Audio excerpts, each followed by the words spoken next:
انسان جو اپنے بیٹے کو وصیت کرتا ہے وہ اس کے تجربات کا نچوڑ ہوتی ہے اور کمال محبت کے ساتھ اس کی سراسر بھلائی مقصود ہوتی ہے، اور باپ وہ وصیت اپنے بیٹے کو کرتا ہے، اور یہاں وصیت کرنے سے قبل کتنے پیار بھرے انداز میں، یا بنیا، اے میرے پیارے بیٹے، احفظ انی اربعن و اربعن، میں تمہیں 4 چیزیں بیان کرتا ہوں اور 4 چیزیں اس کے ساتھ جڑی ہوئی ہیں، تو یہ 8 چیزیں تم یاد کر لو۔ لا یضرک ما عملت معہن، اگر یہ تیرے عمل کا حصہ بن جائیں تمہیں زندگی میں کبھی نقصان نہیں ہوگا، زندگی میں تم شر سے بچے رہو گے، برائی سے بچے رہو گے، نقصان سے بچے رہو گے، تمہارا باطن تمہارا ظاہر اچھا رہے گا اگر ان 4 چیزوں کو 4 چیزوں کے ساتھ جوڑ کر کے اپنے عمل کا حصہ بنا لو۔ فرمایا ان اغنى الغناء العقل، سب سے بڑا غنا، سب سے بڑی دولت مندی، سب سے بڑی ثروت عقل ہے۔ اگر کسی کو عقل کا رزق دیا گیا ہے تو وہ سب سے بڑا دولت مند ہے۔ اگر اس کے پاس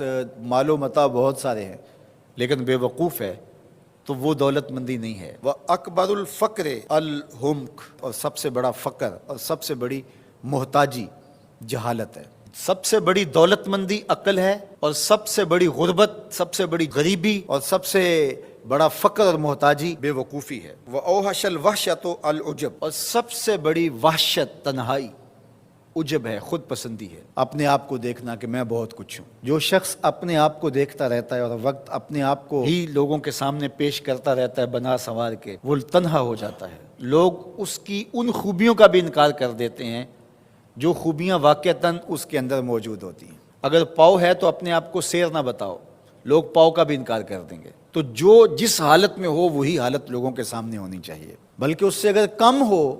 شیخ سعدی نے ایک بڑی خوبصورت بات لکھی کہ تم برے ہو لوگ تجھے نیک سمجھیں یہ بری بات ہے، لیکن تم نیک ہو اور لوگ تجھے برا سمجھیں تو کوئی فرق نہیں پڑتا، تم اللہ کی نظر میں نیک ہو۔ اس لیے تم اگر سیر ہو اور لوگ تمہیں پاؤ سمجھے تو کوئی فرق نہیں پڑتا، لیکن اگر تم اپنے آپ کو پیش کر رہے ہو تو لوگ تمہاری اس حیثیت کا بھی انکار کر دیں گے جو تمہیں حاصل ہے۔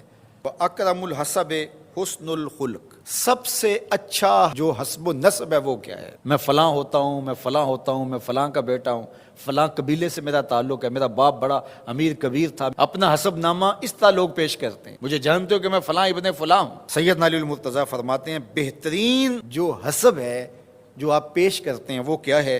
حسن الخلق، تمہارے اخلاق کیسے ہیں، تمہارا خلق گواہی دے گا کہ تم اچھے خاندان کے چشم و چراغ۔ مشکانست کے خود ببوئت نہ کہ عطار بگوئت، فارسی کا ایک مقولہ ہے کہ خوشبو وہ ہوتی ہے جو خود بتائے کہ میں خوشبو ہوں۔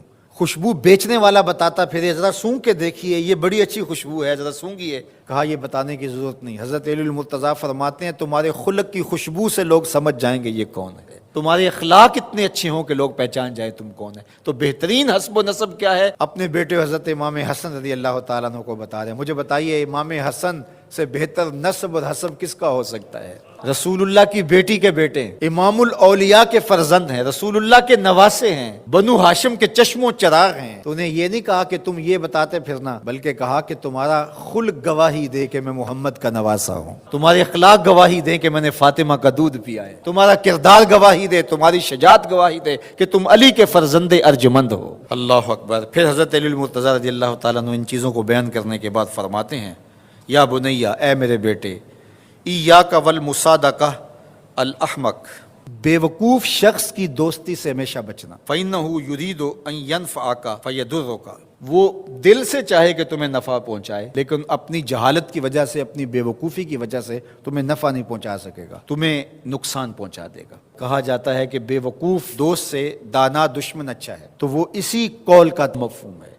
آپ نے اپنے بیٹے حسن کو یہ نصیحت کی، یہ نصیحت پلے باندھنے، اور کبھی بھی جاہل اور بے وقوف سے دوستی نہ رکھیں، اس سے رویہ اچھا رکھیں، سلوک اچھا کریں، اس کے لیے خیر کا ذریعہ بنیں آپ۔ یہ مطلب نہیں کہ بے وقوف کو آپ سلام بھی نہ کریں، لیکن دوستی، اعتماد آپ اس پہ نہیں کر سکتے۔ وَإِيَّاكَ وَمُصَادِقَةَ الْبَخِيلِ، اور بخیل سے کبھی بھی دوستی نہ لگانا۔ فَإِنَّهُ يَبْعُدُ عَنْكَ أَحْوَجَ مَا تَكُونُ إِلَيْهِ، اس لیے کہ جب تجھے انتہائی ضرورت کا وقت آئے گا تو وہ تجھ سے دور ہٹ جائے گا، اور تو اس پہ توقع لگائے ہوئے ہوگا کہ میرا دوست ہے اور اوکھے ویلے میرے کام آئے گا، لیکن اوکھے ویلے وہ کام نہیں آئے گا۔ تو بخیل سے دوستی کا رب نہیں رکھنا۔